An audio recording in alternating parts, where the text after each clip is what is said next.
players in the background. All right, we're live. We had a little bit of technical difficulty, but thank goodness we worked through it. Good afternoon, Dr. Moore. It is so good to have you today. Good afternoon. Thanks for having me. Thank you for taking time out of your busy schedule to talk with us a little bit about your new book, Giving Birth to Hope. And I have a copy right here to show the audience. Yeah.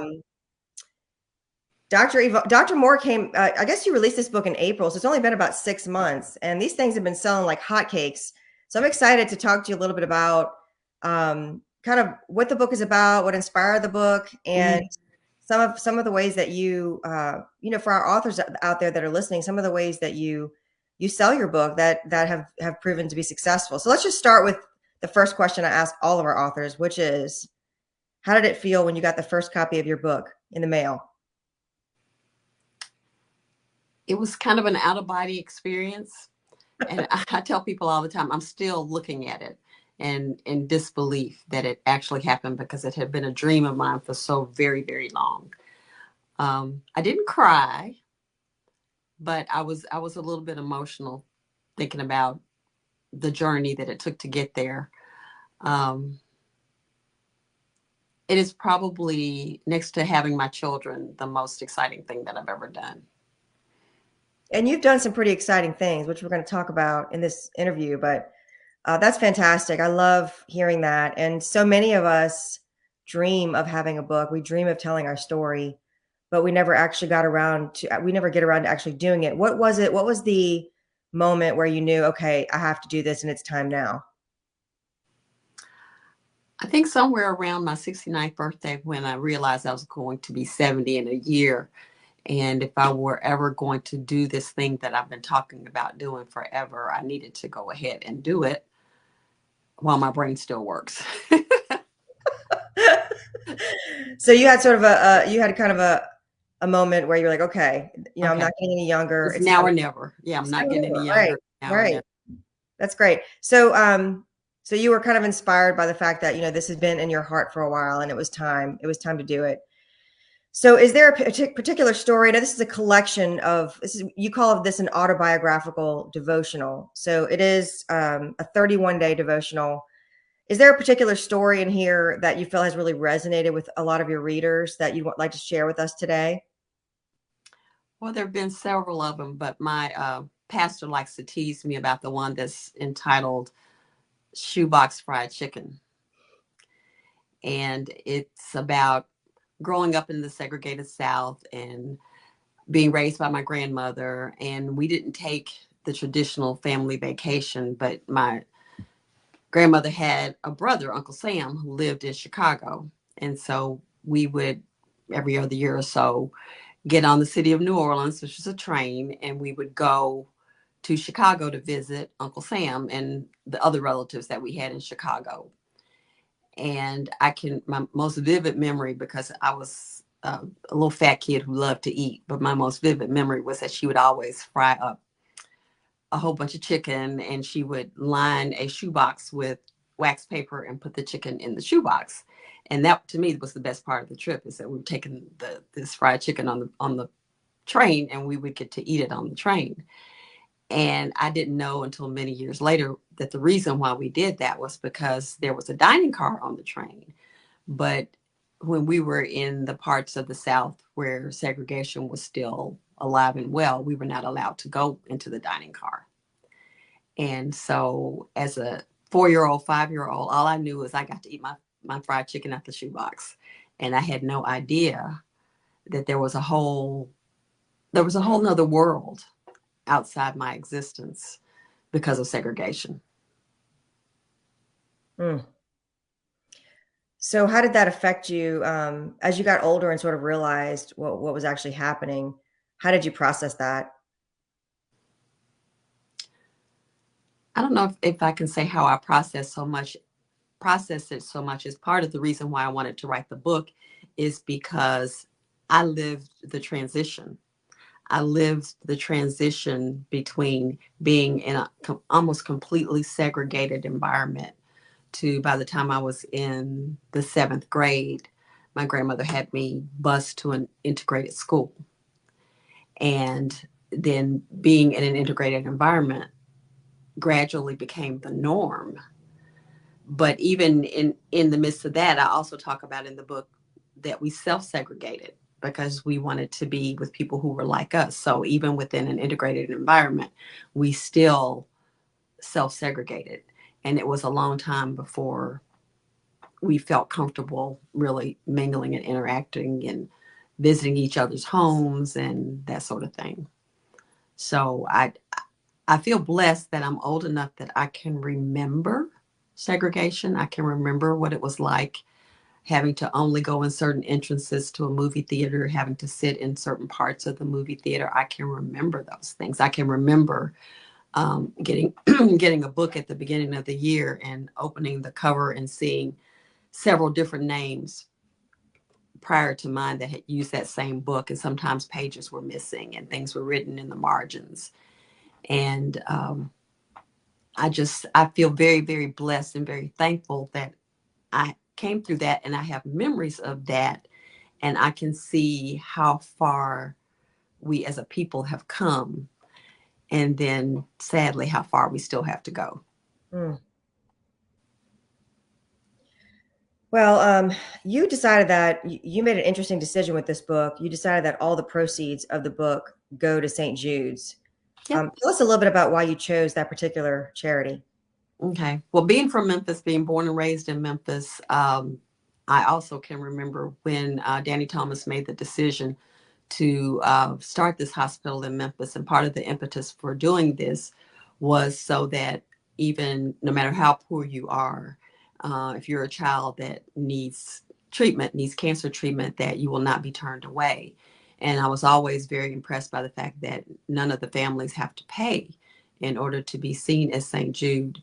But I didn't really get involved with St. Jude so much until I started running. Every year we have what's called St. Jude Marathon Weekend that happens the first weekend in December. And you can sign up to run the race as a hero, and then you raise money for St. Jude as a part of your race commitment, and then you do the race. And so this will be my 11th year doing it. So it's the charities become very, very special to me. When you do the race, you get to run through the St. Jude campus, and there are actual patients and their families that are out sometimes in the cold and all bundled up, cheering for you and thanking you for being a St. Jude hero. And the first few times that I did it, I just bawled. It Mm. was just so touching and so emotional. And I still get a lump in my throat going through there. But and I tell everybody as I travel all over the country, if you're going to travel to do a race and you're going to come to Tennessee, you have to do St. Jude. So I feel like I'm an unofficial ambassador for St. Jude. I think it's the best charity that there is, because you know how expensive medicine is, and the fact that they have to have enough money in order for nobody to have to pay, I think is really significant. And the other thing is that some people don't know is that there's a whole area of the hospital dedicated to sickle cell, and all of those patients are patients of color. And so that just gives a little bit an extra incentive to be really supportive of St. Jude. And when you are giving all of the proceeds of book sales to St. Jude, it really boosts your sales, because at least in Memphis, nobody's going to say no to So everyone has a soft supporting spot. St. Jude. I mean, it's a So great, that's really, really yeah. helped my book sales. I was gonna say a lot of charities you don't always know if all of your money's getting to where it needs to go. But I feel like with St. Jude's, I mean, it's a reputable Absolutely. organization. So Absolutely. I think that's wonderful that you've decided to do that, and I love that it's helped your sales, because I'm just thinking people want to support someone who's supporting a good cause, and it's clear that you didn't do this just for your own personal gain. You're doing this to really get the message out and to help others. So I think that's attractive to people. Yeah, So I think so too. And I did write the book thinking that it would help people, because the overarching theme of the book is, no matter what you've done in your past or how ratchet you've been or how many mistakes you've made, that there's always hope with God, because he will take you back. You don't have to clean yourself up. He will just take you back, and then he'll use you for his service. And that's what he's done for me. And I'm hoping that people will see that in the book and be encouraged that he can do the same thing for them. it's a great message. So when did you actually start running? I didn't actually start running, and I use that term very loosely because I do intervals. I walk a little, I run a little, I take a bunch of pictures. I'm just not real. I'm not a serious runner, but I've done a whole lot of races. um, not until I did my first half marathon when I was 59.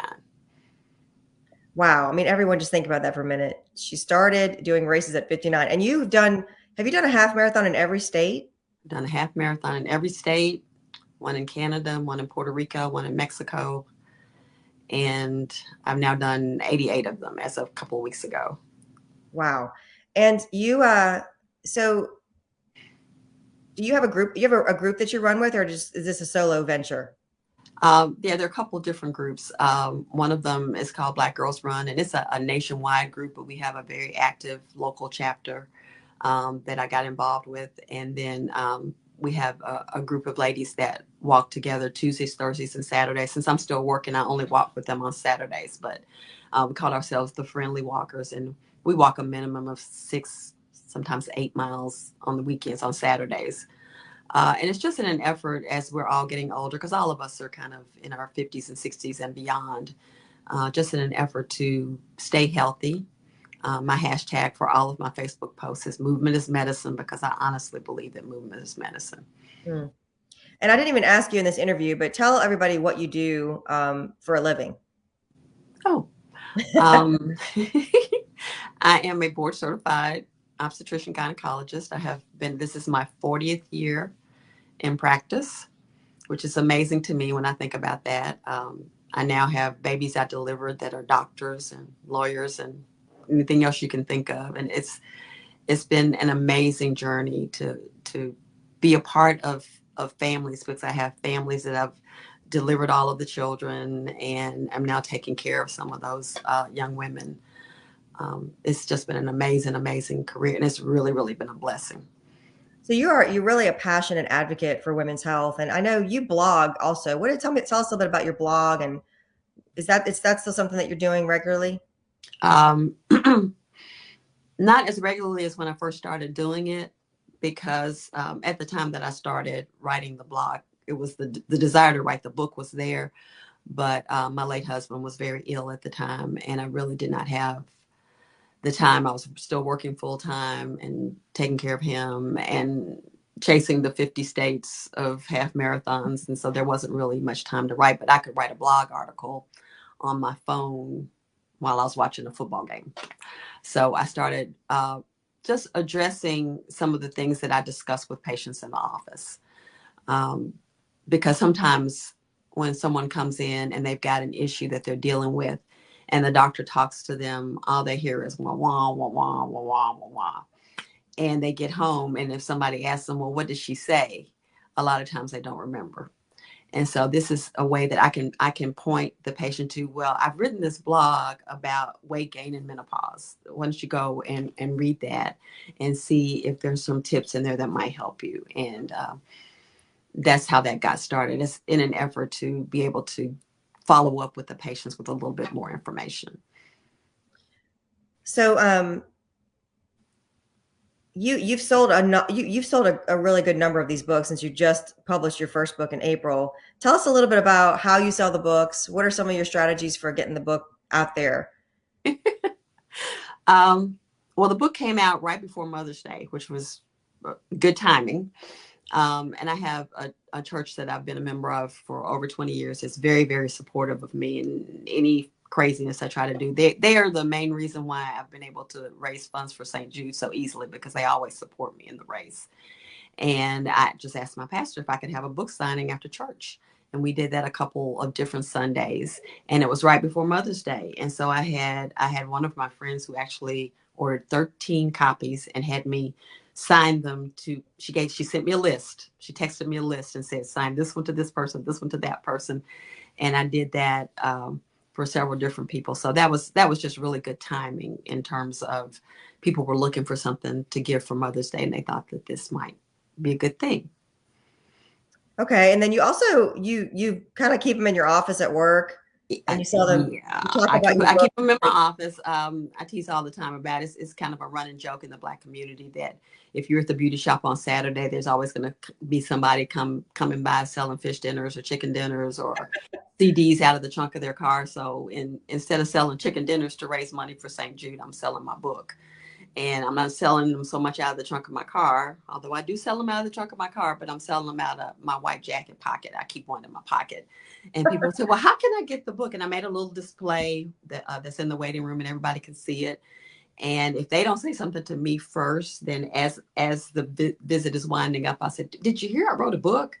And they're proud of me. They want to support me because a lot of these women have been my patient for over 30 years and they just want to support me. And I really, really appreciate that. Hmm. So, I know you're really passionate about women's health and particularly what could be the subject of your next book, which is women's hormonal health. What do you think is the biggest misconception that women have about the hormonal changes that happen in menopause? I think, first of all, I have been enlightened in, I'd say, the last 10 years or so, because as I've gotten older, my patients have gotten older. And many of them that I delivered babies to 20 years ago are now going through menopause. And I've been so impressed at how little we know, Mm, just in general, as women, how little we know about menopause. It's been so hush hush. Up lately now, all these celebrities, Halle Berry's come forth talking about her menopause, and that's gotten better. But in some ways, that's a hindrance to understanding because it's not one size fits all. I tell people menopause is like fingerprints and snowflakes. No two women have the same experience. And I think that's the thing that's impressed me most, that people think because their cousin went through it a certain way or because their mother went through it a certain way that their symptoms should be the same. And the list of things that can be a part of your menopausal transition is very, very long. It's very long. and it can also last a long time. It, It can it, last for years, for correct? years, for years. And sometimes you don't even really realize what was going on until in retrospect, because prior to your having your very last period, and we tell people you're not officially postmenopausal until you have gone 12 consecutive months without a period. Well, you may have a period where you go 6 months without one, and then they just start all over again, regular as clockwork. And it's because of that whole notion of everybody's menopause being different. And so you have to deal with the symptoms that you're having. And people ask me all the time, well, do you feel like hormone replacement therapy is safe or is needed? And what I have to say to that is that's a very individual decision.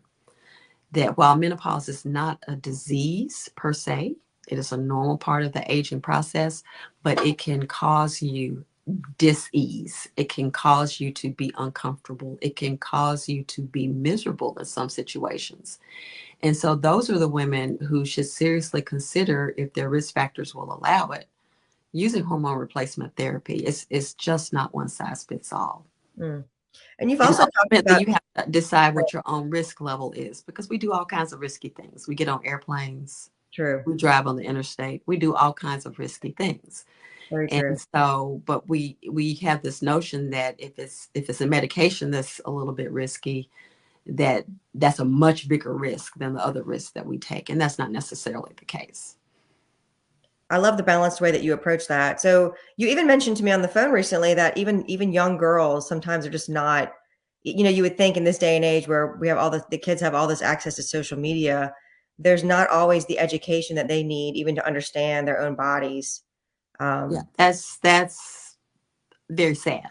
And it's very sad to me that um, literally we don't understand. I don't know what's being taught in school, but these young girls don't understand their anatomy. They literally don't know that there are three different orifices down there. mm. They just don't understand how it works. And so I see my role as much as a teacher in those situations, which is something I always wanted to be as well, um, as a doctor. But the teaching part of it is really, really important to help them to understand how their bodies work. Well, tell me what has been the biggest benefit for you as you look kind of over this last year or so of developing this manuscript and getting this book out into the world? What has been the biggest benefit for you as you've seen people respond to your book and you get the feedback? How does that make you feel? It's been a blessing. It has really, really been a blessing. And I was apprehensive about parts of it because I was very, very transparent. And I can thank Imra for encouraging me to just tell my story. Just tell my story, warts and all. And that's what I did. And we didn't change anything. I just wrote it. It was like being in therapy. And when you've lived as long as I've lived and you've come from where I came from to where I am now, there have been a lot of bumps in the road along the way. And I feel like in some ways, God has blessed me with so many life experiences that women go through. I've had a miscarriage. I've been through a divorce. I've had a husband with terminal cancer. I've become a widow and I've had to rebuild my life in the face of being a widow in my late 60s and early 70s. And so there's something in there that almost every woman can relate to, I think. I absolutely agree. As having been one of the editors on this project, just so enjoyed these stories. And there's so many good nuggets of wisdom in there. So I would encourage everyone to pick up a copy. Where can someone listening pick up a copy of your book, Dr. Moore? Well, if they're here locally, they can always come by my office because I always have them at the office. But they're available on Amazon. You just put my name in and it comes up, or you put in giving birth to hope and it comes up. Excellent. Well, thank you so much again for this time. This has been a wonderful conversation. And again, congratulations on your first book. And we look forward to more books to come from you. I know your journey is not anywhere near finished yet. So thank you again. Well, thanks for having me. I really appreciate this. Bye-bye. Have a good day. You too.